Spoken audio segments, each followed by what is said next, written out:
అండి. పుదీనా చూడండి ఎంత గ్రోత్‌గా వచ్చిందో టబ్‌లో. చాలా బాగా వచ్చిందండి. చూసారు కదా ఎంత బాగా వచ్చిందో. బాగుంది కదా పుదీనా మాత్రం.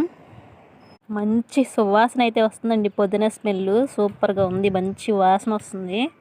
ఎంత గ్రీనరీగా ఉందో చూడండి ఫ్రెష్‌గా పుదీనా.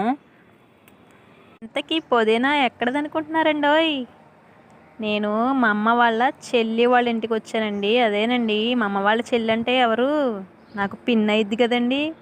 చిన్న మమ్మీ అంటానండి. వాళ్ళ ఇంటికైతే వచ్చానండి నేను విజయవాడ. మరి మా పిన్ని వాళ్ళ మేడ మీద అయితే టబ్బులో పుదీనాకైతే ఈరోజు కోసేస్తున్నానండి. ఎందుకనంటే వెజ్ బిర్యానీ చేస్తుందండి మా పిన్ని. ఇంకా అందుకనే మా చిన్న మమ్మీ కోసుకురమ్మందని నేనైతే మేడ మీదకి వచ్చి పుదీనాని కోసేస్తున్నానండి. చాలా మంచి స్మెల్ వస్తుందండి. ఫ్రెష్గా మంచి సువాసన వస్తుంది ఈ పుదీనాని. ఈ వీడియో నచ్చిందా మీకు? నచ్చితే లైక్ చేయండి. మరి మీరు కూడా ఇలా టబ్బుల్లో పుదీనాని పెంచుకోండి ఇంటి దగ్గర.